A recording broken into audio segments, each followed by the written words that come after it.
Shalom para pemirsa di seluruh tanah air di Indonesia atau di mana saja saat ini Anda berada. Senang sekali kita bisa berjumpa kembali dalam acara kita, yaitu untuk mendalami firman Tuhan. Baik para pemirsa, kita akan belajar bersama-sama mengenai firman Tuhan yang pada saat ini kita memasuki episode yang ke-6 dengan judul Kemenangan atas kuasa-kuasa jahat. Seperti biasa kita ditemani oleh narasumber kita, yaitu Bapak Adri Kaunang sebagai Ketua ASI. Pak, Shalom. Shalom, shalom. Sehat? Always. Okay, thank you. Baik Pak Adri, pelajaran kita pada saat ini yaitu kemenangan atas kuasa-kuasa jahat. Untuk menunjang pelajaran kita, saya kembali bacakan ya Pak ya, ayat hafalannya yang diambil dari Roma 8 ayat 37. Bunyinya adalah, tetapi dalam semuanya itu kita lebih daripada orang-orang yang menang oleh Dia yang telah mengasihi kita. Luar biasa ayatnya Pak Adri. Nah Pak Adri, kalau kita lihat di sini dari judul kemenangan atas kuasa-kuasa jahat, berarti satu kemenangan di mana ada kuasa-kuasa jahat. Yang dimaksud dengan kemenangan atas kuasa-kuasa jahat ini Pak Adri, kira-kira menurut ayat yang kita baca pada saat ini bagaimana Pak? Shalom para pemirsa yang ada di mana saudara berada. Pelajaran kita saat ini adalah pelajaran yang sangat luar biasa, akan mempertaruhkan dua kubu yang sangat memiliki kekuatan dan latar belakang masing-masing. Kalau kita lihat bahasa kemenangan ini dihubungkan dengan satu power. Artinya bahwa kemenangan ini tidak bisa dicapai oleh seseorang atau tim yang selalu tidak mau melakukan sesuatu. Artinya bahwa orang yang disebut pemenang adalah orang yang sudah mengikuti track record atau catatan-catatan atau latihan-latihan atau fokus di dalam sesuatu yang mereka perjuangkan. Tetapi pelajaran kita pada saat ini adalah mencakup dua hal. Saudara dianggap pemenang bila mana saudara mengikuti seseorang yang melatih saudara. Itulah yang disebut dengan pemenang dan dihubungkan dengan kemenangan. Di dalam pelajaran ini Rasul Paulus menekankan kepada kemenangan iman. Siapa yang kita yakini dan siapa yang membuat kita menang. Di dalam hal ini ada dua kubu yang akan kita pelajari sehubungan dengan kemenangan yang real antara Allah dan kuasa kegelapan yang disebut Lucifer. Ini yang menarik Ibu Yuni yang akan kita bahas selanjutnya. Siapa yang menjadi pemenang dan siapa yang membackup kita sehingga kita disebut anak-anak pemenang itu. Terima kasih, luar biasa. Oke Pak Adri, kalau dikatakan sini pemenang, tadi sudah katakan ada pemenang dan yang ada yang kalah ya Pak ya, tentunya yang kuasa jahat ini. Nah Pak, untuk mencapai kepada kemenangan itu tentu ada beberapa syarat atau beberapa landasan ya Pak ya. Kira-kira landasan yang pertama yang sudah disiapkan untuk kita menjadi menang ini apa landasannya yang penting? Oke, kalau kita lihat sebelum kita masuk kepada jawaban yang sebenarnya, kita lihat di dalam kehidupan umat manusia saat ini ada yang menyebutkan bahwa sumber kekuatan mereka ada dua hal. Yang pertama adalah agama tradisional dan yang kedua apa yang disebut dengan agama Kristen. Yang menarik di sini adalah mengapa ada dua catatan yang berbeda tentang agama. Ada yang menyebut bahwa mereka adalah agama yang benar, agama tradisional adalah menyembah, mempercayai sesuatu yang sesuatu itu bisa mendatangkan kekuatan bagi mereka. Alkitab mencatat hal ini. Bagaimana orang-orang yang ada di Kanaan memiliki dewa-dewa yang mereka yakin adalah sanggup menolong mereka. Namun di balik itu ada pemahaman bahwa Kristen, orang yang menunggu kedatangan Yesus, memiliki keyakinan yang menarik tentang seorang yang mereka anggap adalah orang yang berkuasa, namanya Yesus. Inilah yang akan kita korek satu persatu. Mengapa orang yang hidup bersama dengan Yesus, pemimpin mereka adalah Yesus, sangat menarik untuk dipelajari, sehingga orang yang mengikuti agama kekristenan ini memiliki pengharapan yang luar biasa. Inilah metode yang kedua, pengharapan.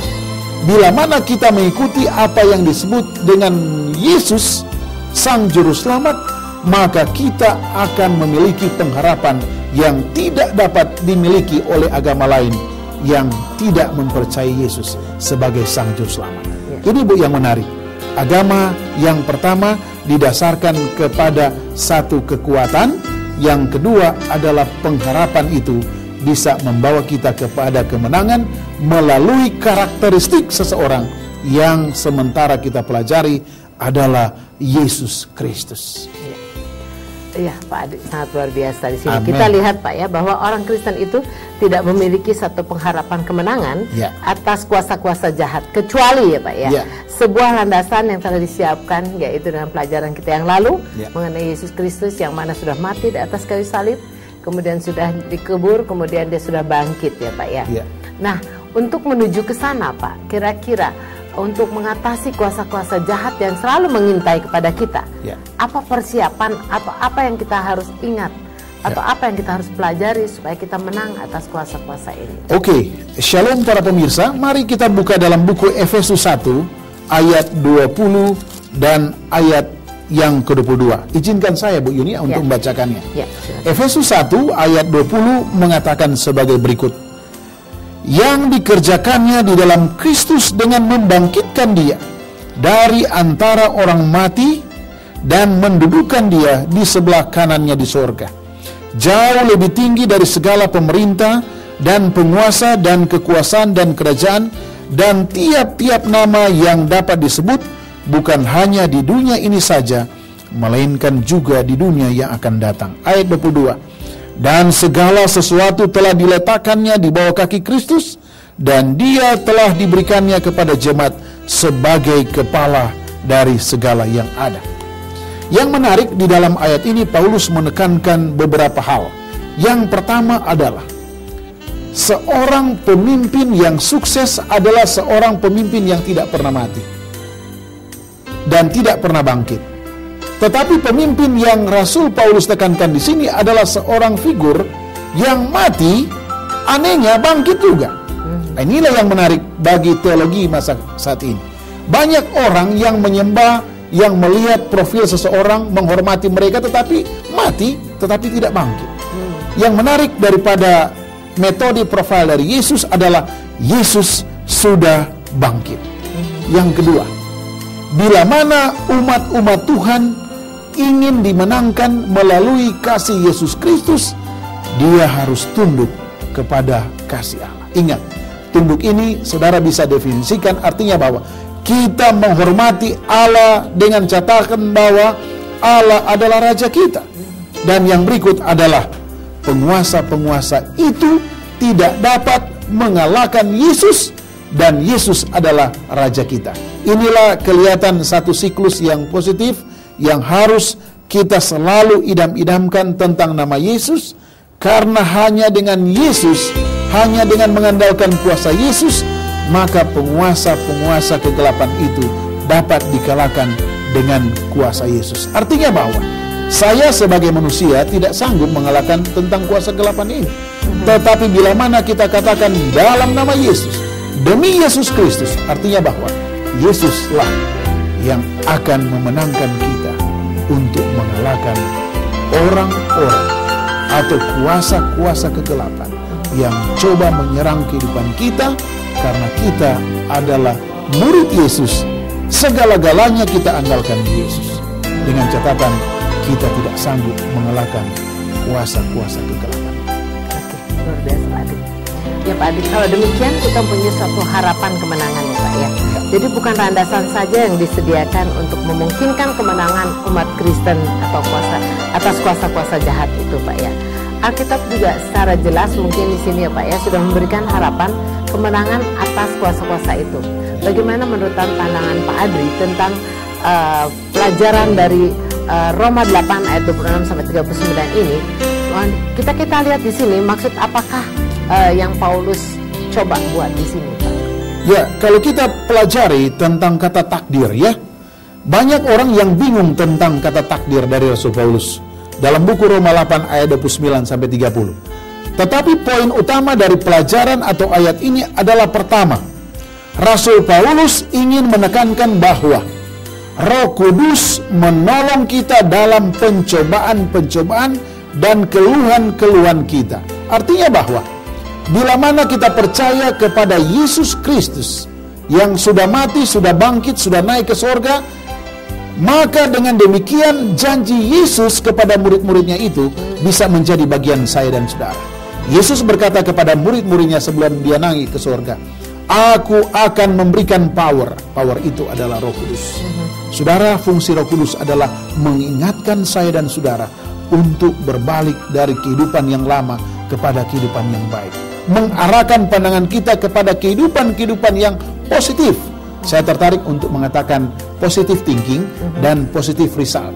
Bila mana kita mengandalkan pemikiran kita terhadap Yesus, bahwa Yesus sanggup melakukan yang luar biasa bagi kita, maka positive result adalah kita masuk pada ranah kehidupan yang penuh dengan tantangan. Tetapi ingat, ada Roh Kudus yang selalu mengalihkan pemikiran kita kepada hal-hal surgawi dengan catatan kita harus mengikuti apa kata firman. Yang kedua, sesuai dengan maksud Allah yang kekal, segala sesuatu termasuk berbagai ujian memberikan kontribusi bagi kebaikan umat Kristen, tidak peduli betapa sulitnya melihat kenyataan itu pada saat sekarang. Artinya bahwa mempercayai Allah pada masa-masa sulit sangat dibutuhkan, karena merupakan suatu komponen penting dari hidup oleh iman dan bukan oleh penglihatan. Pelajaran di sini artinya Rasul Paulus menginginkan saya dan saudara, jangan mengalihkan pandangan saudara pada yang lain-lain, kepada agama-agama yang tidak mempercayai kuasa Yesus, tetapi mengalihkan iman hati, dalam bahasa Inggris inner heart, kepada Yesus, karena hanya dengan nama Yesus kehidupan kita akan memperoleh apa yang disebut oleh Rasul Paulus, kemenangan yang sejati. Amin. Baik, Pak Adri, kita teruskan dengan pelajaran kita. Kalau kita membaca nih Pak, dari Yakobus 4 ayat 7, kalau boleh saya baca ayatnya. Janji apakah yang diberikan kepada mereka yang berdiri menentang kejahatan? Bagaimanakah seseorang dapat berdiri melawan suku atau suatu kuasa yang lebih kuat daripada kita, baik yang ada di dalam maupun yang di luar diri kita? Nah, di sini kita melihat umat Kristen ini untuk melawan setan, Pak, ya. Kira-kira di sini bagaimana janji apa yang diberikan pada kita dan bagaimana kita cara melawan untuk kekuatan setan yang jelas selalu mengintai ke dalam kehidupan kita masing-masing. Oke, ada dua hal. Yang pertama, bahasa positif. Artinya bahwa bahasa itu adalah kata penyerahan. Saudara dan saudari, saya dan saudara para pemirsa di mana saudara berada, kata-kata ini bila mana kita sudah masuk kepada kekristenan yang positif, maka kata inilah yang sanggup melepaskan kita dari kuasa-kuasa kegelapan. Penyerahan artinya bahwa sepenuhnya hati kita plong kepada Yesus Kristus. Lepas kepada nama Yesus Kristus. Itulah Yesus mengatakan kepada setan pada saat dicobai di padang gurun, ada tersurat. Artinya bahwa yang tersurat itu adalah rekomendasi Allah, bukan rekomendasi siapa-siapa. Yang kedua, kita pakai ayat. Dalam buku 1 Petrus 5 ayat 10 dikatakan oleh Rasul Petrus bahwa Allah akan melengkapi, meneguhkan, menguatkan, dan mengokohkan umat Kristen bila mana mereka selalu menyerahkan kehidupan mereka kepada kehendak Allah dalam nama Yesus Kristus. Amin. Ini satu solusi-solusi yang sederhana tetapi penuh arti secara iman Kristen. Luar biasa, sangat menguatkan Pak Adri.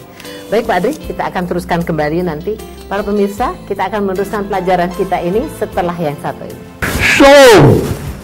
Pemirsa, senang sekali kita bertemu kembali melalui program pembelajaran Alkitab dalam seri Sekolah Sahabat.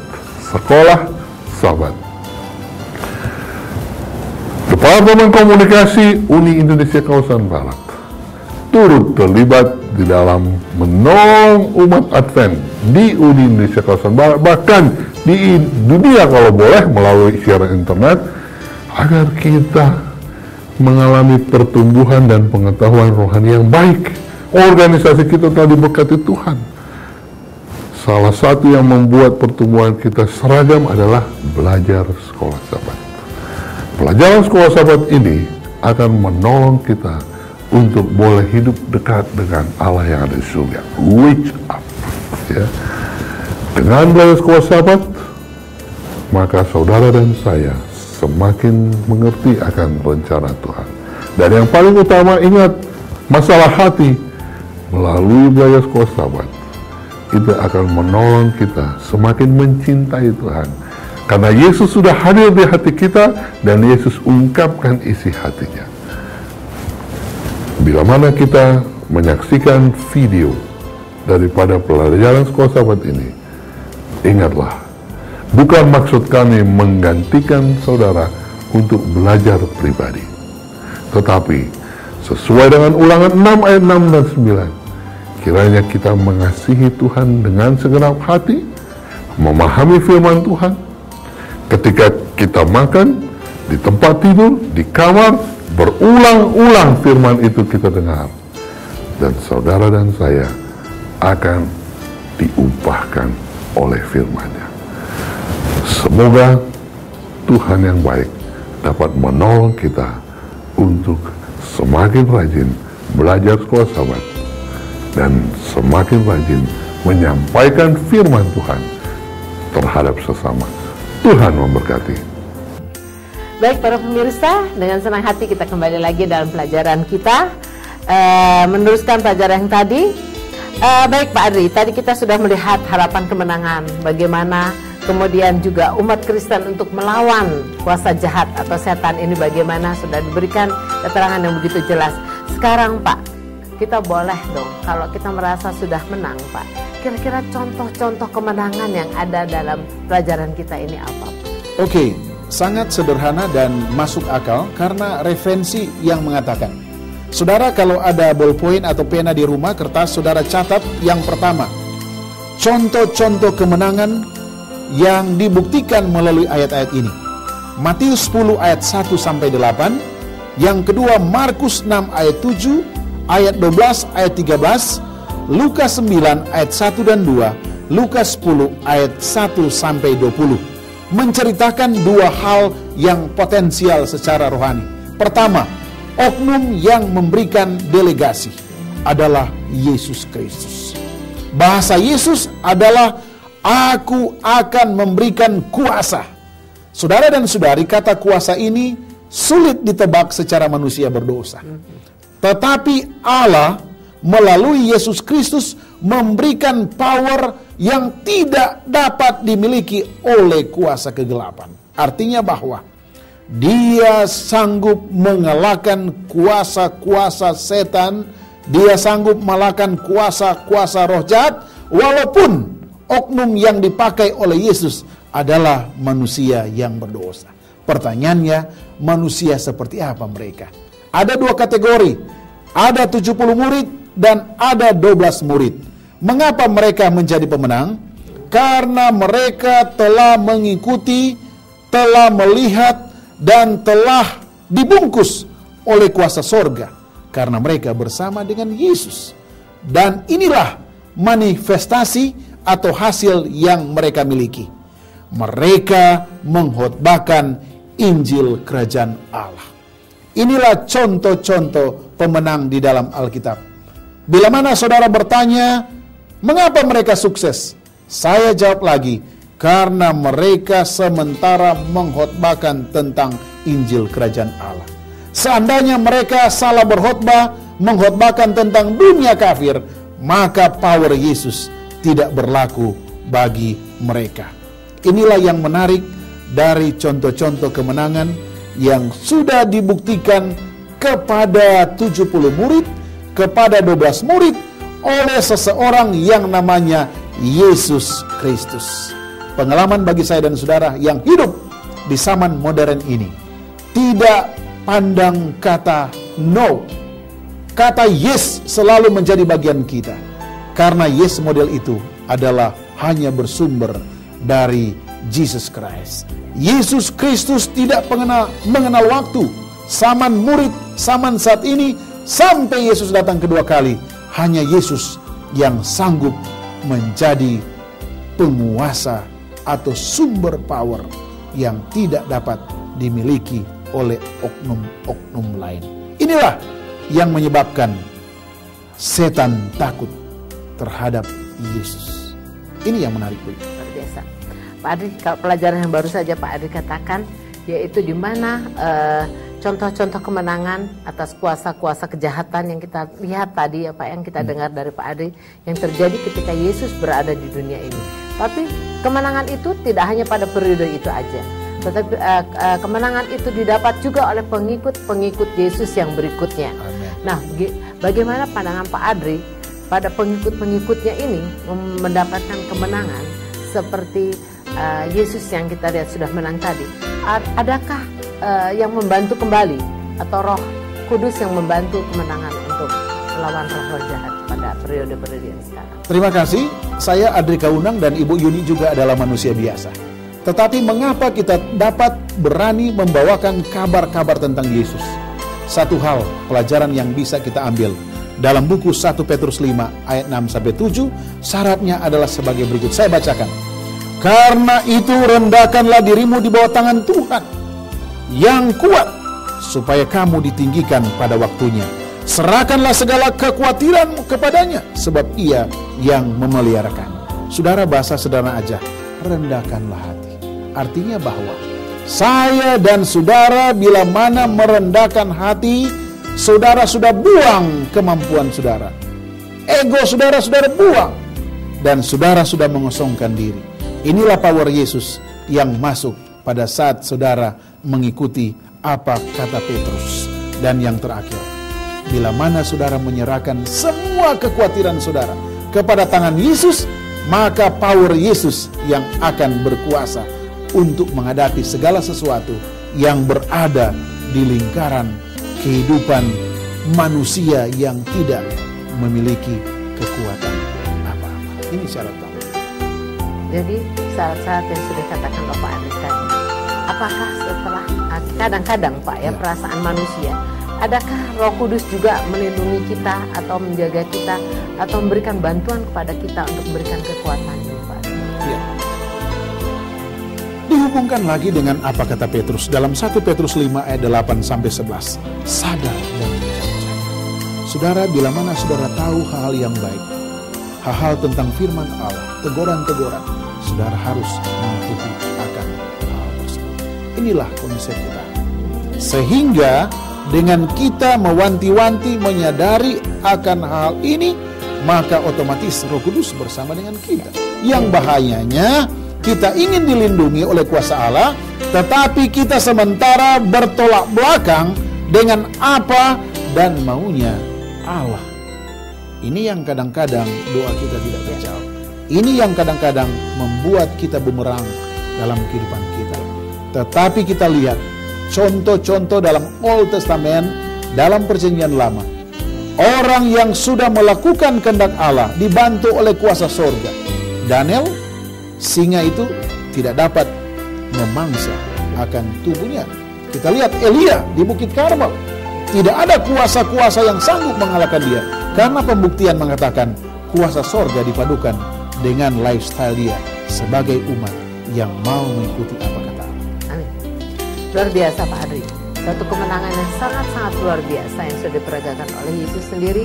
Kemudian diberikan juga kesempatan pada kita untuk menjadi pemenang dalam kuasa jahat ini.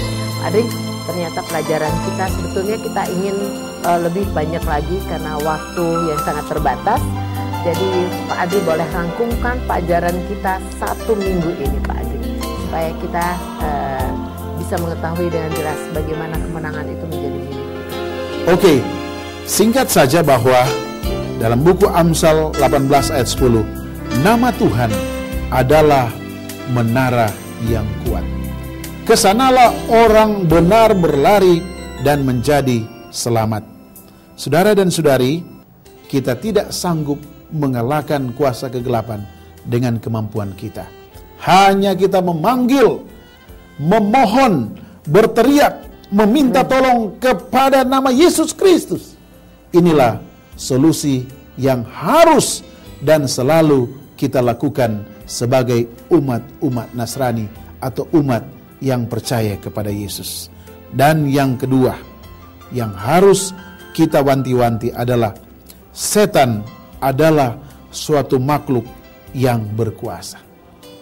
Tetapi syukur kepada Allah, kita mempunyai seorang juru selamat yang paling berkuasa. Amin. Inilah pelajaran yang singkat dan sederhana.